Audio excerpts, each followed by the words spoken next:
Okay, there we go. I think, I believe that's about it. We're live on the Facebook stream.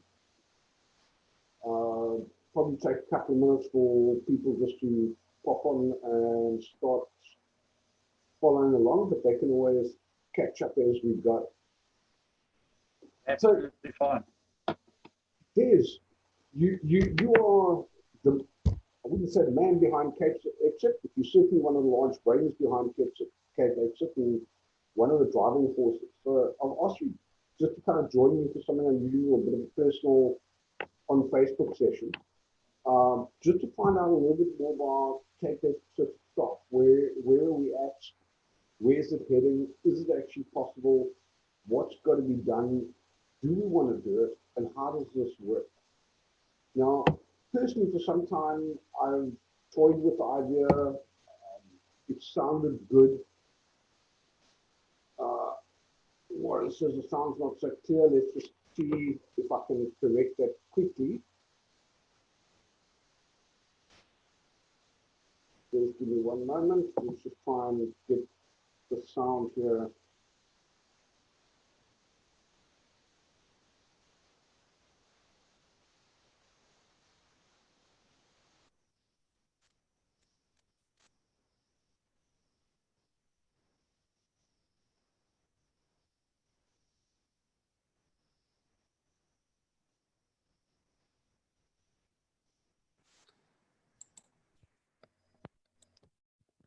Okay, let's try that. Des, how's the sound on your side? You hearing me okay?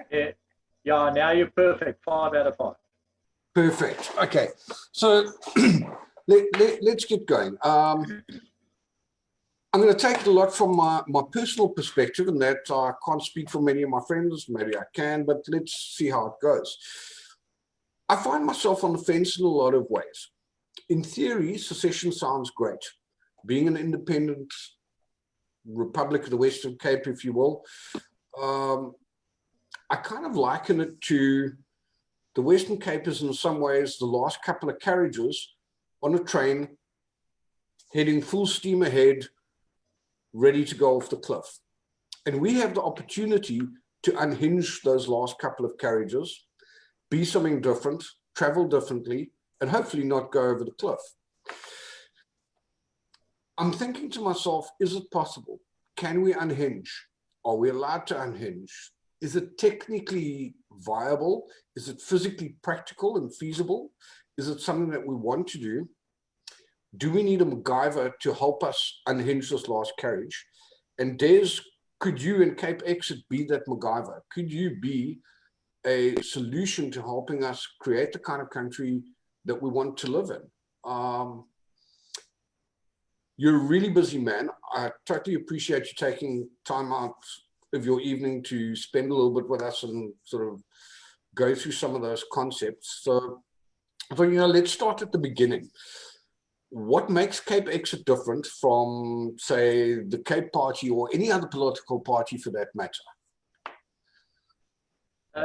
Frank, yeah, thanks for the chat. I appreciate that. And I quite love your analogy of the train. I think that is actually spot on. That is what the situation is. What makes us different, CapeXit is the only aim we've got is the independence of the Western Cape, the Western Province as we know it now. If we touch on the others, obviously the Cape Party has got a political approach. We don't think that we have the time to try and find a political solution. For a political solution, you actually have to win at the polls, and you have to become the, let's call it the deciding factor in local government. We all know that that is going to be a very, very tall order.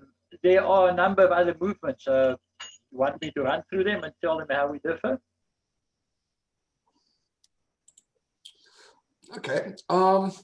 There's one of the things that a lot of people have been talking about is there's this mythical number that's being bounced around. The number of, I believe it's 1.6 million, 1.5 million thereabouts.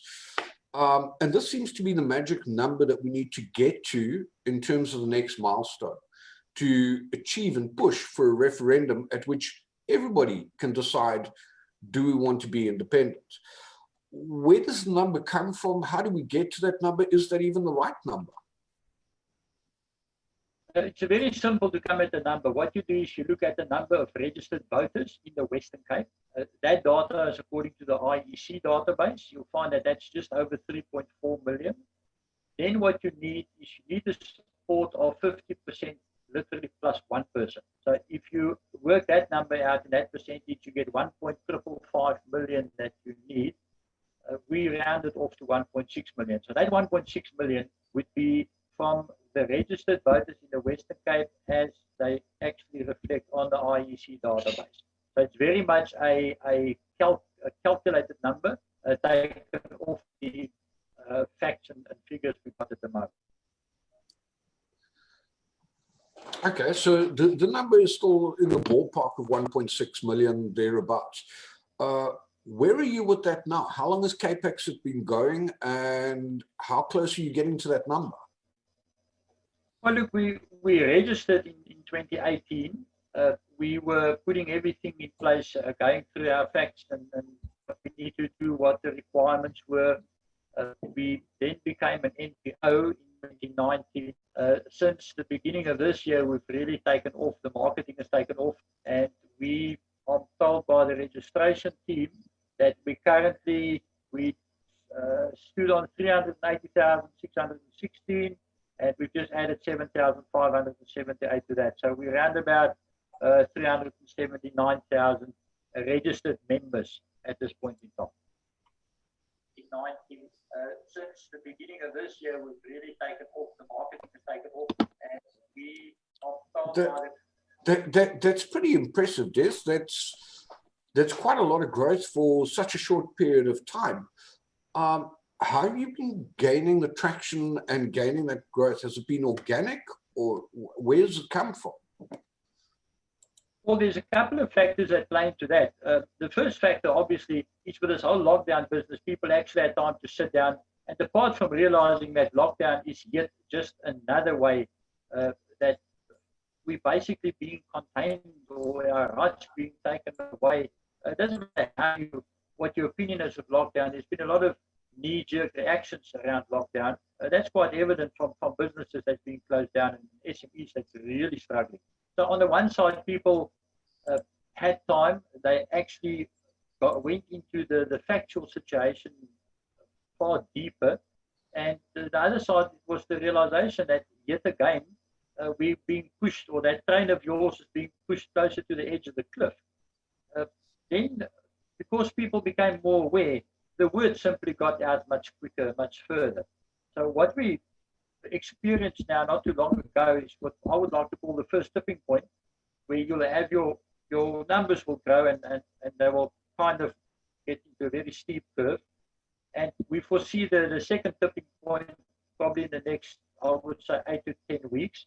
And from there on, it's like the algorithm kicks in, and your growth will simply just go up quite steep.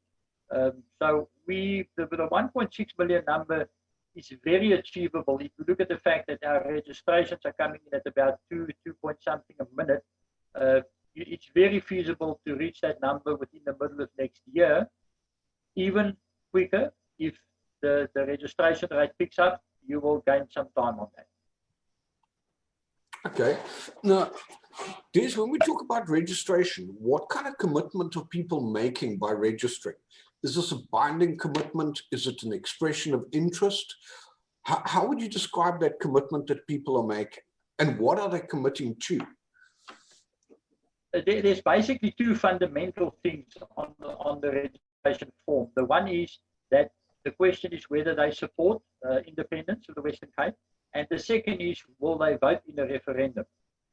So when you get the two yes answers on that, you have a committed number. Now, there's a difference between having a registered member as an individual and one of the groups that said that they don't have any members, yet they're driving for independence. Now, the problem is if you say you don't have any members and you're working with affiliated groups, and you count those groups as your members, you've got two problems there, potential problems. The one is, if ever any of those groups decide to walk away, you're fundamentally losing not only one individual, but 5,000, 10,000, whatever the member number is of that group.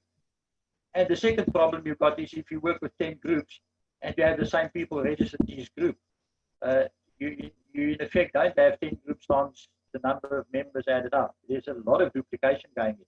So the way CapeXit approaches is to get the registration in on an individual basis, and should you lose 1 or 2 or 3 or 10 people or 50 people, you're actually on a much firmer foundation in terms of gauging what the support is for, firstly, the referendum, and secondly, for the independence itself.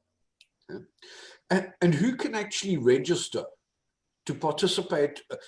That 1.6 million, is that only for registrations from people who live in the Western Cape? Can it be people who live elsewhere? Craig, there's two parts to it. Yes, the 1.6 million would be from people in the Western Cape registered on the IEC database, and then you also have to show external support. So anybody outside the Western Cape, be it in the remainder of South Africa or internationally, that is also necessary to show that you do have outside or external support to it.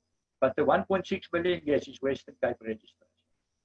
Okay, great. So that helps sort of understand the numbers a little bit better.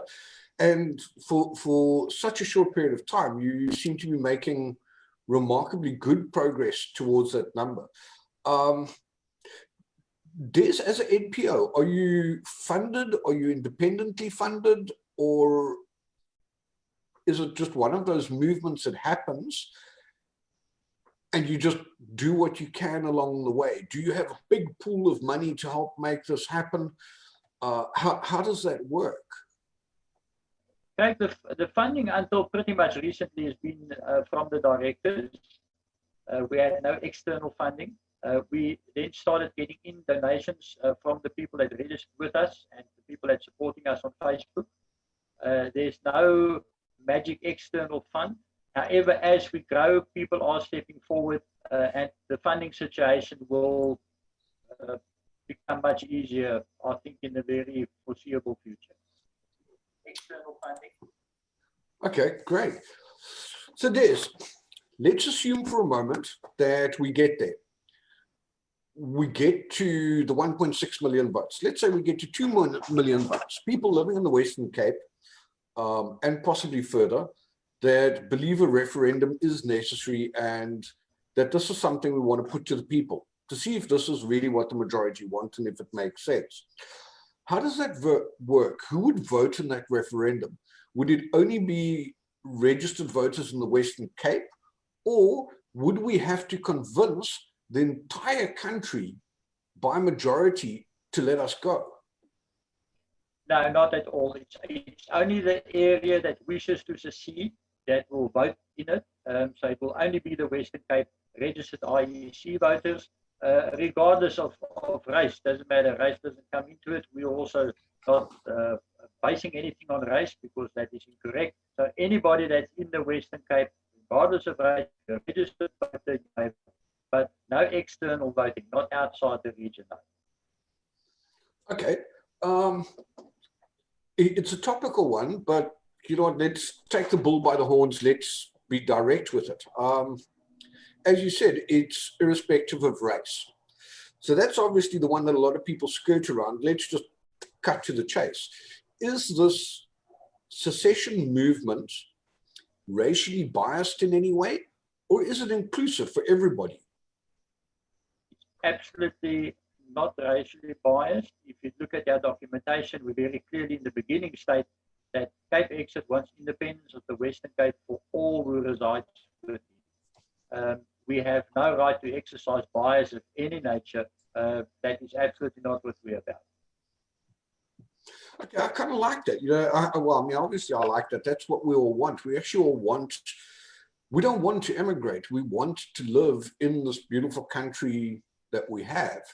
We just want it to be properly managed with a small, tight, austere government that understands the responsibility of working with our hard-earned tax money and does so responsibly and transparently, so that we can actually build housing, build clinics, build more schools, plow more money into infrastructure and less money into foreign embassies and international travel and bailout after bailout after bailout.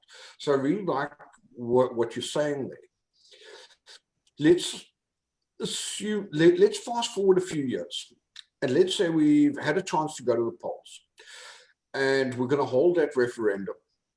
One of the things I'd want to know before I made my mark and committed to that journey and uncoupling that train and getting off of it, because I keep seeing Dr. Dlamini Zuma stoking that train with as much coal as she can shove in there to make it move forward. Who's going to live here? Who lives here? How does that work? Do the residents of the New Republic, is that based on the registered voters? Is that based on how long people have lived here? Who's in and who's out? And how does that work? Sorry, multi-part question. How does that work, for example, for a couple who've divorced? Mom's in Cape Town, dad's in Joburg, the kids live in Cape Town. How does that work? What's the dynamic there? How do you see that happening? Well, if you look at the definition that we want independence for all that lives within, it tells you that anybody that lives within the Cape would obviously have a residential right to be here. If anybody is based in Johannesburg, if that father is based in Johannesburg and he wants to come and visit his children who live in Cape Town, we will be a new different state. So there would be a visa requirement, there would be a passport requirement, but there's obviously, like with any country, there's various grades of the visa or types of a visa. So you can get a multiple entry visa. It's not going to be different from any other country. If that father resides in Cape Town and his children is in Dubai, you will have exactly the same process. So that is not going to differ from international standards. But everybody or anybody that resides within the Western Cape will absolutely continue to do so, and they will have the right to be here. Okay. Would it be fair to say there's, as I understand what you said, would it be fair to say that that kind of relationship between Cape Town and Johannesburg, for example, or Western Cape and the rest of South Africa, would be kind of along the lines of the relationship that we have with Lesotho or Swaziland, where, yes, they're another country, but a waiver of the passport and you can come in and go out to visit short-term stays? Would it be that kind of closeness of relationship? Or are we talking more along the lines of the relationship with Namibia, where there's a physical visa stamped in and out? Is that cast in stone? Craig, yeah, look, one of the things you've got to be very cautious of is to get into a type of open border situation, because we know what will happen. The economy in the Western Cape will absolutely thrive. So you have to have a border control. You will have to have a passport come in and out. If I say to you that anybody can come into the Western Cape, you don't need a passport, come across the border, you can come and stay as long as you want, we'll be flooded. So it will be absolutely ridiculous for us to think that you can control an open border situation like that. Now, it will be a proper border control with a visa and passport control. Okay. And again, I'm just chucking questions out there. If I think of it in my own context, for example, I have a business that's registered obviously nationally, but I've got offices in Cape Town and I've got offices in Pretoria. So obviously I'm going to need to still travel between the two. I'm sure there's an appropriate visa for that. Where would my business pay taxes? Would I need to be registered in both countries separately? Well, what comes into play there is the TEAL taxation system we're looking at, which is the Total Economic Activity Levy. If you look at our website, the TEAL is explained in this way, that any funds that goes into any bank account gets taxed at 0.5%. Any funds leaving any bank account gets taxed at 0.5%. When you do that, you can actually remove corporate tax, personal tax, value-added tax, tax on diesel, tax on petrol, all kinds of other taxes. And if you do your sum on the fund at the moment flowing in and out of bank accounts, you will actually increase your tax net 27-fold. So we will end up not having to have a double taxation agreement with the rest of South Africa. It will actually become, I don't want to call it a tax haven, but the tax incentive would be that you will pay in total 1% fuel tax and no other tax. So you can see from an investment point of view, especially due to the fact that at the moment I think we double junk status by 5 credit agencies. Merely by instituting that, you'll see how much it will become an investment destination. And we're already having interest from people that saying, if that is what is going to happen, if that is the projected model of governance in terms from the fiscal point of view, absolutely, people will move businesses from all over back into here. Okay. I kind of like the teal tax idea, and I was reading there's some pretty good literature about it on the CapeXit website, and it does appeal to me. I like the idea of taxing the money as it's spent, because that really encourages a culture of savings. You're encouraged to save as much as possible, because the more you spend, the more tax you're going to be paying. The more you save, the less tax you're going to be paying. It's kind of logical, it makes sense. And a smoother and lighter taxation infrastructure controlled by an existing infrastructure like the banks, there's a lot of advantage to that. So the economics is not really my strong point, I'll admit, but I do like it conceptually. And I'd encourage anybody who hasn't read it to actually go to your website and read the teal tax. It's a pretty interesting concept. I like that. Des, I've read a lot of info on that website, and there's some really good stuff that's tackled in depth there, and there's some things that obviously still need to be tackled in time as it goes along. So here's the question really. Is this a pipe dream, or is it something that can really happen? Accepting that it could take 4 or 5 years to make it happen. But is this really something that can happen? Could the ruling party, the ANC, stonewall it? Could they stop it from happening? Or is it a reality? Okay, I think it's pretty much like a scientific experiment. If you do an experiment, you get a result, and you do it the second time, you get the same result. You can actually accept that that experiment works. Now, in the case of secession, we've had that experiment done 231 times already by other countries that seceded internationally. So it's not something new. We're not reinventing the wheel. In fact, there is another 114 countries at the moment that's busy with the secession process. So has it been done before? Yes, absolutely. Which models are we following? We're following the models that it's actually following or has been following international law. So the question that comes up, like you asked now, is will the government allow it? Now let's quickly look at the process. The most important part of this process is to get the support of the people. If you don't have the support of the people, really, what are you trying to do? What CapeXit always asks any organization is, what is your end game? You have to have an end game. Our end game is secession.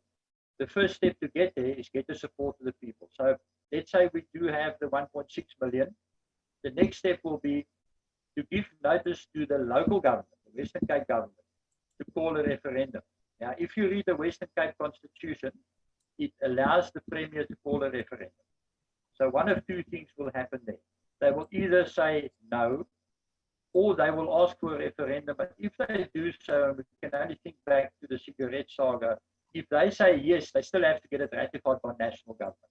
But we do expect a no. So the next step would be we ask national government for a referendum, which we're entitled to according to the South African Constitution. And we're entitled to ask for secession under Section 235 of the South African Constitution. Now, people quite often will say to you, yeah, look at Catalonia, they failed. The thing with Catalonia is the Spanish Constitution did not or does not allow for fragmentation of the sovereign state of Spain. So there's nothing in that constitution that says you may go or ask for secession. The second thing is they didn't have majority support. So when we go to the national government, we work on the scenario that we're going to get a no. Then we are entitled to follow the international route. So internationally, you have Articles 1 and Article 20. which allow a group of people that share the same culture, same language, same historical background to secede from the host country. Now remember that South Africa is actually a signatory to Article 1 and Article 20. You also have the Montevideo Convention, you have the Vienna Protocols. These are all international documents that South Africa actually undersigned. So if you go into any of those documents in terms of the prescriptions, it clearly says that any state or country that undersigned these documents may not act in contrary to the letter of the actual article or the law. So that would be the process that would be followed. So if the South African government says, no, we're not going to allow it, we are expecting that. So that's why our approach is, with the local approach, there's also an international approach that we take. Thank you. That is one of the concerns. You know, if I look back historically at secession on the African continent rather than around Europe, for example, I'm reminded of Biafra, which was a small part of Nigeria that seceded from Nigeria. And it was a very acrimonious secession. It was more of a divorce, really, a very bad one, very messy one, which led to a civil war that lasted 2 or 3 years and ultimately culminated with Biafra being reintegrated into Nigeria. Is that a concern? The international scene has changed quite a bit. Internationally, it is seriously frowned upon if a host country goes to war against its own people. Because remember, at that time, you haven't seceded yet. You're asking for the right to have a referendum and to secede. So should your host country declare war on a part of its own territory, internationally, no, that would be, apart from a total violation of human rights, internationally it will sink South Africa to do that. The contrary is true, that we actually do get opinions from fairly high level and well experienced people that says the ANC is basically seeing the Western Cape as a lost cause. They may just decide to cut adrift and say goodbye. Because remember also, when we go independent, South Africa will end up with a very strong trade partner right on its borders. And of course, that highlights the importance as well of having the right international support and the right countries supporting a secession movement, or even the right, just supporting the right to secede. What's the uptake on like that? On that, do we have countries that are willing to support a secessionist movement? Yes, absolutely. At this point in time, we're talking to countries from a technology point of view, because we form various advisory panels on water, on energy, on education. So one of the conversations is on the technology side, and on the other side, yes, we are talking to countries like the Netherlands, to Belgium, some of the European countries, starting to talk to the UK, in terms of making them aware of what we're doing. However, we are very clear on the fact that we will proceed with the process once we have the majority support. It carries weight. If I walk into your office today and I say, Craig, listen here, here's a letter, I'm going to secede. And you turn around, you say, okay, where's your support? And I'll go, well, I've got to go and get my support. Or the second scenario is I walk into your office, I'll say, Craig, here is my audited support of 1.6 million people that wants to secede. It becomes a different conversation entirely. So we must be cautious, and there's a couple of actions that took place that seems to be like knee-jerk reactions. People getting letters and people evicting the ANC from their offices and whatever. CapeXit is not playing at independence. We're serious about independence. So we will put the first duck in the row where it's supposed to be. There's, you know, I've got so many questions I want to ask you, but I've also got to be mindful and respectful of the fact that this is not your paid time. This is not a job. This is your personal time. And I don't want to see your wife beating you over the head with something there either. So no, Craig, it's okay. We can carry on. Don't worry about that. I'm not going to dive into too many questions that I know can be answered on your website, because as I say, I've been there and it's pretty inclusive. There's a lot of good content there. I can see a lot of questions coming in. If it's okay with you, I'd like to pick up a couple of those because there are some pretty good ones here. Natalie Mills asking us where we're able to see a bit more information on the key figures in the CapeXit movement. Is there something like that on the website that people can go to that'll give them an idea of who's who? And can people join that list if they feel they want to contribute? Can they volunteer up their time and their expertise to try and mold this and make it something workable? Craig, we would absolutely welcome that. Like you said, this is a non-paying job. We do it out of passion. We do it because the only solution we see for the Western Cape's economic survival is independence. But absolutely, we would love it if people step up to the plate, come and enlarge the team. It's a very simple exercise. They can send an email to info@capexit.org, and we will absolutely engage them in a discussion. And yes, they may. The sequence that we will follow is we will either try and place a person in an advisory panel if they've got expertise in a certain field. If they want to help in general, which we also need, is to become first of all, get to know what CapeXit is about. I mean, I must be able to wake you up 2 o'clock in the morning and ask you what the GDP contribution was in 2017. If you can answer that, I'll be happy. Then to become a moderator, because Facebook is one of our marketing tools. You know yourself, it's going absolutely crazy in a very nice way on Facebook. Our figures are creeping up. I think we went over 95,000. We will probably hit the magic 100,000 figure quite soon. So we do need moderators. With the moderator can actually from there become an admin. From there, get on the Exco. So there's absolutely scope, and we would love to enlarge the team on our side. Okay. Here's a good question from Raymond. Let's go straight for the money shot. Let's say we get to the post, everybody's in, and we decide to secede. What happens to the gargantuan state-owned enterprise debt, the debt that has been created by South Africa for Eskom, for SAA, and so many more? Does that travel away with South Africa as we divorce from it? Do we retain a part of it? What happens to that? And what about infrastructure like Eskom that is currently national? Do we divorce it, or do we pay a fee to South Africa for the use of that until we can build our own? Craig, those first couple of coaches of your train is actually laboring on under quite a weight in terms of debt. If people go to the website, they must look under reading materials. There's a document called The Road to Independence, and they must look at part 3 of that. There is no international law that prescribes that the seceding country have to take any part of the host country's debt.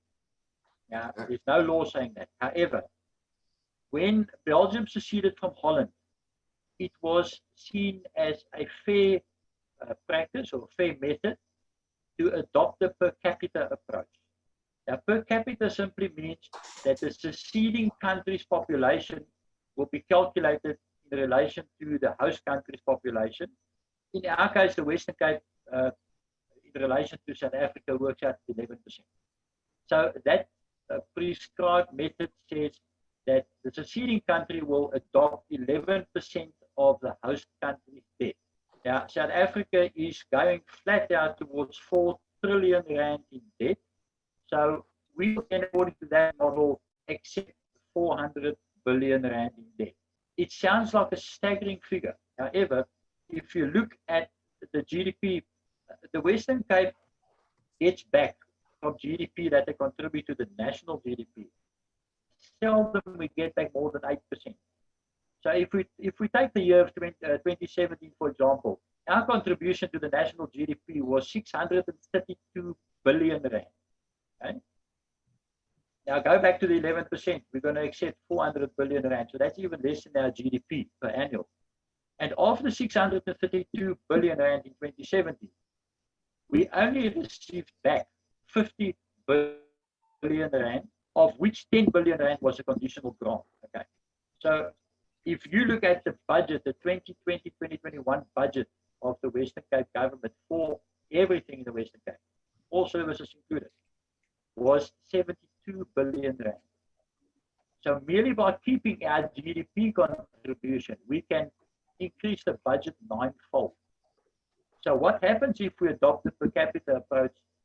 It simply says that once you adopt that, or you adopt that portion of the national debt of the host country, you take ownership of all assets of the state that is within the seceding territory.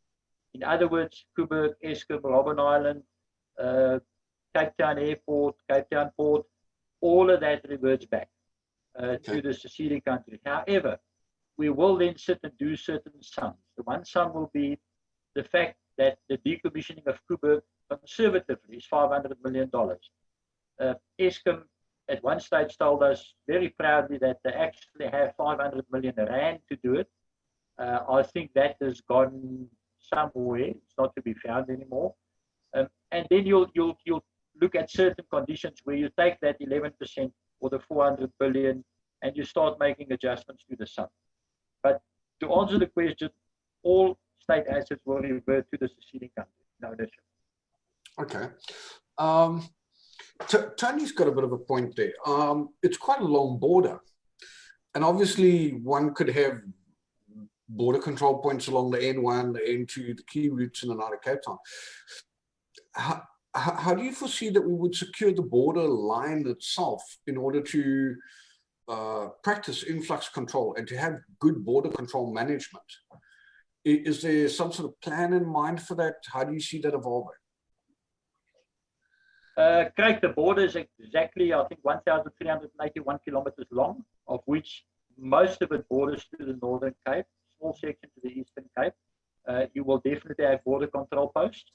Most of that border is actually mountainous area, but on let's call it your soft points of entry and exit, you will have border control. Border control is not going to be a wall or a barbed wire fence. It will be border control with artificial intelligence. You're going to minimize your manpower. The technology of artificial intelligence in terms of border control has been growing phenomenally. And yes, it's absolutely quite easily achievable. Okay. Got a quick question from Aziza. Yeah, a lot of my friends will want to know that one. What's the CapeXit stance on firearm ownership? Is there a stance, or is that something that will be decided post-independence? We absolutely pro firearm ownership. We will the right to bear arms is the right to bear arms is not something we're going to mess with. We think it should be an entrenched right. Okay. Let's have a look at some of these questions.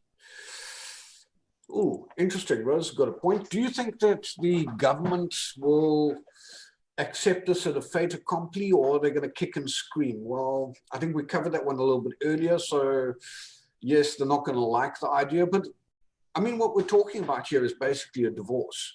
There's going to be a sharing of the assets of the liability and a parting of ways. And it's going to be an amicable one, or it's going to be a court-imposed one. But it can be done, and that's how it works. Nicola's got a question. There are other groups that are also pro-secession, obviously, like we mentioned earlier, the Cape Party, etc. Why aren't they all under one banner? What's the difference? Do people register their support with each of those groups individually? Do they work through the NPO? How does it work? Where do other groups align? Do you guys talk together? Are there differences of opinion? Give us a bit of an idea there. Sorry, I know that's a complex one, but... Craig, no, it's a rather simple answer. I mean, it's like when you go to the shop and you're confronted with 3 or 4 products, you will look at the product, you'll see what's in the product, you see what the product can do. Is the product going to be beneficial for you? So they're very much the same with independent groups. You have to do your homework. You have to see what the group is about, what do they actually stand for, what area are they looking at. That's a very major factor. Some of the groups are looking at virtually the half of South Africa. We are looking at the geographical area of the Western Cape. Some of these groups are talking independence while they're really talking about self-determination, about internal self-determination. Now, let me quickly give you an example on that. If you look at places like Urania, Kleinfontein, you've got Eureka, and you've got this other crowd up here, Dalbaten.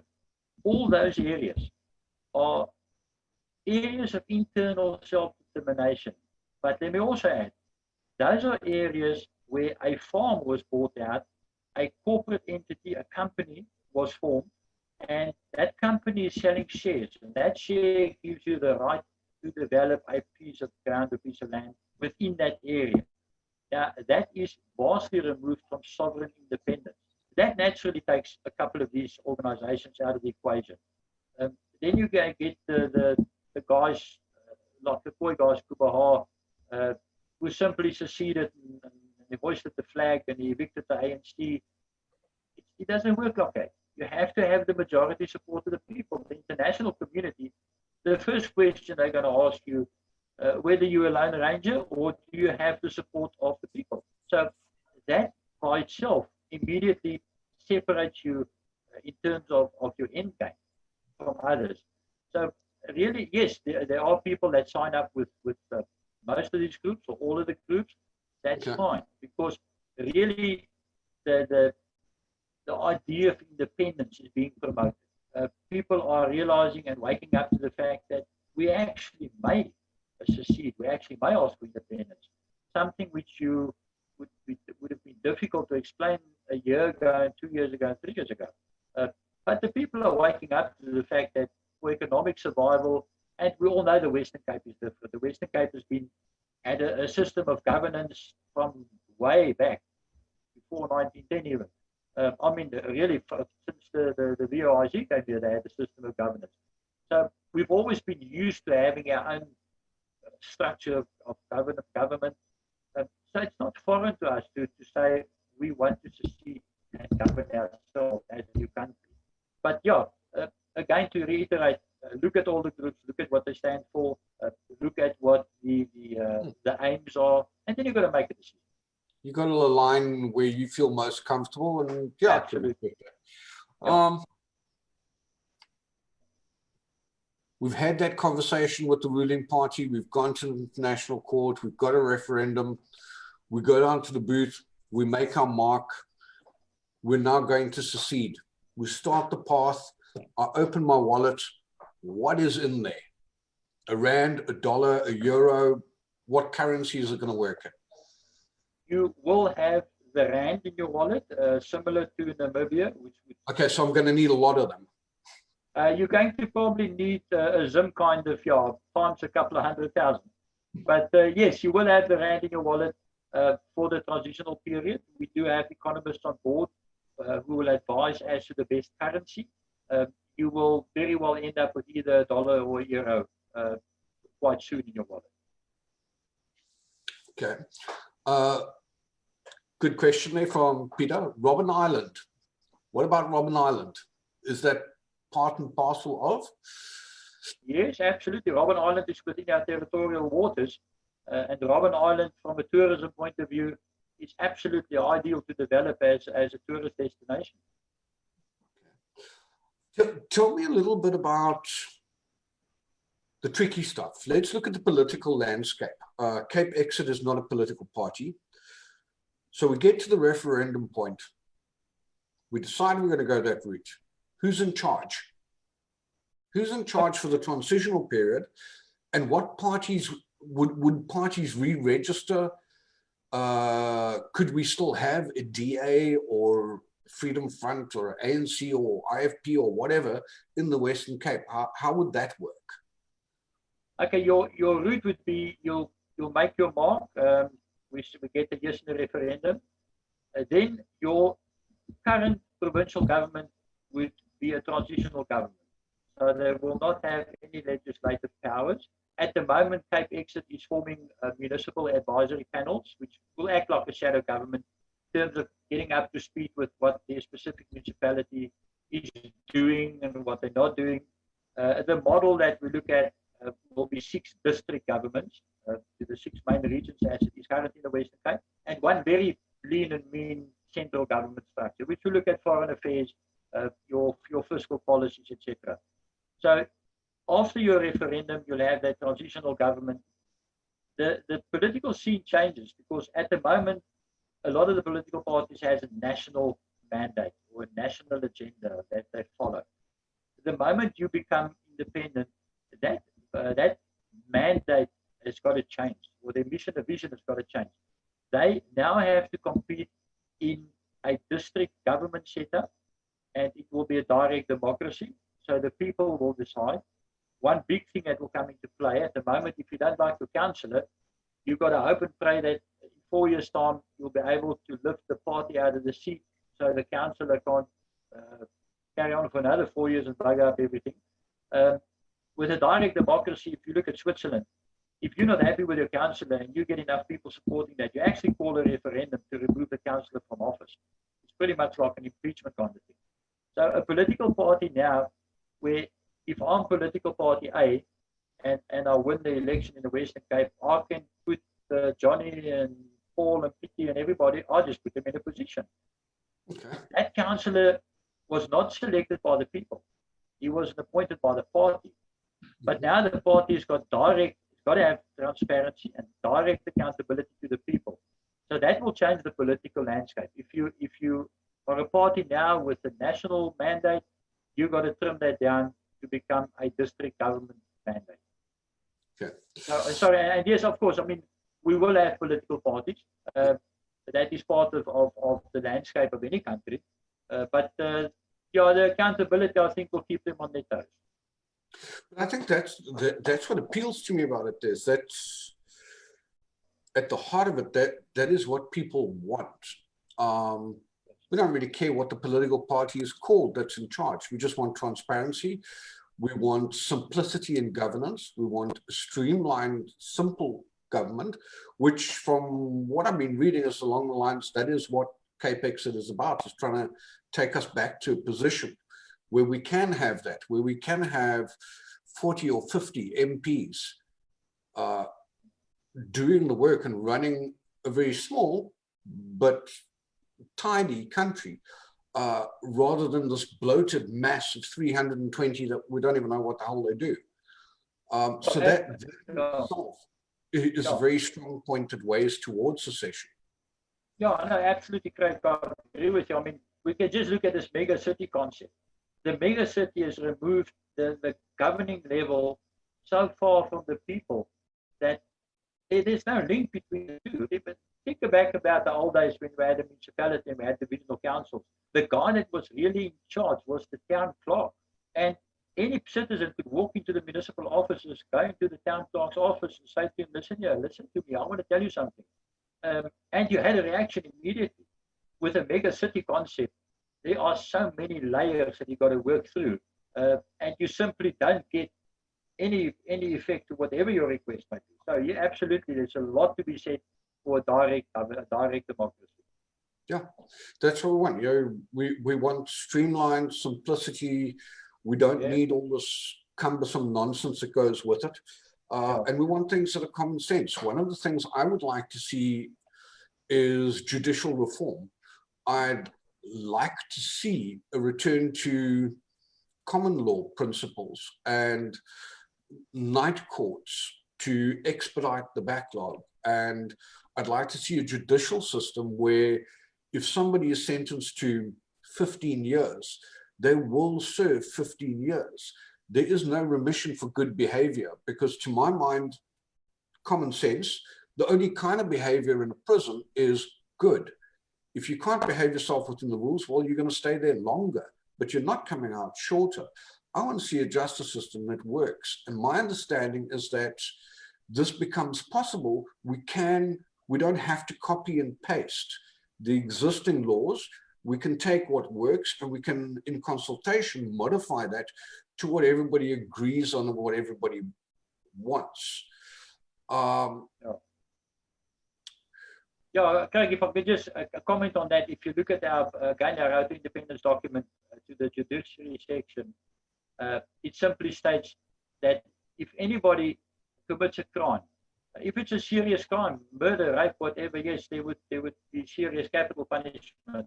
But if anybody commits a crime, he will be put to work. Let's say somebody steals something in Tableview or commits a crime in Tableview.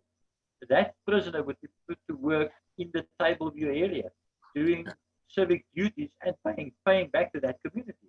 If you harm that community, you will pay back to that community. Prison must simply stop being a 5-star hotel and become prison. Yep, agreed. The prevailing question that's coming up on the thread, again, let's just tackle that straight on. BBBE, is it in or is it out? It is as out as anything else. Black economic empowerment out, affirmative action out, unions out. We have to institute things again like the old trade school system and institutes of learning where you can take your unemployed, you can qualify them in the old traditional trades of being a plasterer or electrician or whatever. That will be in. But no, black economic empowerment will, the day we go independent, that will be the last breath of that. Okay, so we're talking about a straight up return to basic capitalism, really, commerce, where the only color that counts is green, and how green is your money, and who can do the best job in the best way at the best rate. Is that the kind of system we're talking about going back to? Yeah, absolutely. I mean, appointments and any kind of job improvement kind of thing must be on merit. That is on the one side. You can only appoint and you can only promote people on merit. The other side of that same coin is you have to supply the grassroots people the opportunity to actually qualify for something. So it's a double coin. But yeah, and you got to be. I mean, we know what the SOEs, the state of the SOEs are, and that is purely because of nepotism and because of the appointment of people that is so far removed in reality, if they have qualifications of what the job description is. What the result of that is simply you're killing your economy. If you appoint the people that's well qualified to do a job, you're going to boost your economy. By growing your economy, you're going to create all the opportunities you need to take the people that has qualified yesterday and the day before to bring them up to a level where they are very constructively contributing to the economy. Des, I quite like that. Another question here from Peter quickly. Will the Western Cape still fall under the Commonwealth? That will have to be reviewed by a panel of people, that economists and politicians at that stage. I don't give myself out as being an economist. I'm in construction. We probably make the worst economist you can find. But yeah, no, it will be all international treaties, agreements will be taken under review. And we will be engaging with people that are knowledgeable in the field, and they will advise.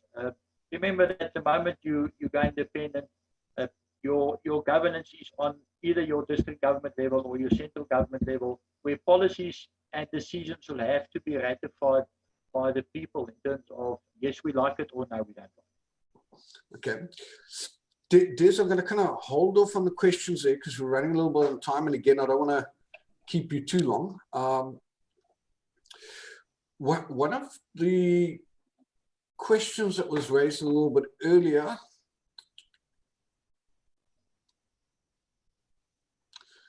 was, what is the timeline? If tomorrow morning you wake up and there's 1.6 million registrations on the website of people who are supportive of the project from the votes as well in the Western Cape, 1.6, 1.8 more. What are we talking about? 4 years, 5 years, 6 months, 10 years, ballpark. There's so many people out there where immigration is, it's just pushing at them. Do they hold on in the hope that this can happen, and how long do they have to hold? What kind of time scale are we looking at? Craig, once you've got your audited database, you basically give your local government notice of your intent or your request for a referendum. That could be a short, it could be a 30-day exercise. Likewise, giving notice to your national government, short period of time. And then when you get your permission to the referendum, you probably look at about 90 days, about a 3-month period. So if you add it up, we're sitting at 5 months. I would say between 5 to 7 months you can have your referendum. There's obviously loads more questions, but I mean, this is already quite a lot to absorb. Again, lots on the website that we can take in. There's a lot of work to be done. There's obviously a lot of input that you still need. I'd love to see NGOs getting a bit involved and put in what can they contribute, what do they think the relationship between a new government and non-governmental organizations should be. I'd like to hear from teachers. What do they think of the education? What could we do to mix it up differently? And what other benefits could we build in? And there's so many different facets to that, environmental impact, all sorts of things. So there's obviously a clear need for more people to participate, for more people to have discussions like we are now, to, again, it's like divorce. Cast the word out there, unfortunately, have that discussion and get down to brass tacks and decide, yes or no, is this what we need? I really appreciate your time this evening. And before we close off, in closing, is there anything you'd like to say to everybody? Anything else you'd like to encourage them to do? Great, yes. I think if I can summarize it, we would like the people to get involved. What we are standing for and what we are going to achieve absolutely forms part of their future. For them, for the children, for the grandchildren, we want participation. You've hit it exactly on the head. We need to know what people out there think. We've got our advisory panels. We would like to populate them, especially you mentioned education. I must just tell you that we actually had matric pupils, or grade 12 as they're called now. You can see I've come from the old days where it used to be matric. We had grade 12 pupils approach us saying that they've got a certain point of view on what education should be like. They've taken to the Department of Education and they were laughed away. They came to us, we had a meeting with them, we said, guys, absolutely, you're welcome. Let's form the education advisory panel. It's been terrific. I mean, these youngsters are giving their input. I said to them, you must understand, you guys just came through 12 years of education. I've been at school 200 years ago. You know what's going on. You know what the shortfalls are. Now, likewise, we would like to populate all our advisory panels. Doesn't matter what your field of expertise is. We are going to have that in the new country. We need to, and we want to actually pick on your experience. So yes, please, if I have one single request, it would be to people to contact us via info@capexit.org and just chat to us. Tell us what your views are, if you would like to be part of a panel, because you would become part of the advisory part or the section of this, which will ultimately propose policy in the independent country. I'm just going to post the link here as well for anybody. If I'm not mistaken, there's right here on the front page, you've got the registration link. Pretty easy to find.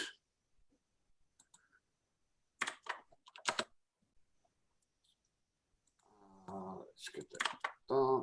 There we go.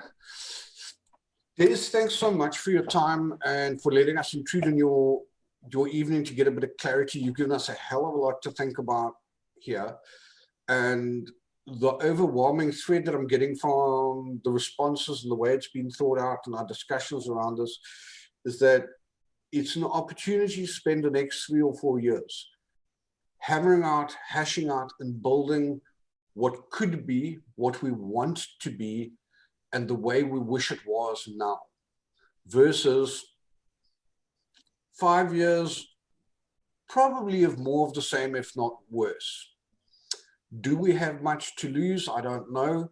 It's a lot like a divorce or uncoupling the train. It's a difficult conversation to have. It's difficult questions. Can't expect people are going to have all of the answers. So we've got to participate, get involved, and get to those answers. We owe it to ourselves as a democracy to actually entertain the concept. And even if it's entertained and somebody walks away and says, brother, no, that's not for me, it's not my thing, that's cool. That is your democratic right to decide that for yourself. But go out, get the information, make it an informed choice by talking to people about it, by getting actively involved, and by contributing and trying to make it better. Des, again, really grateful for your time tonight.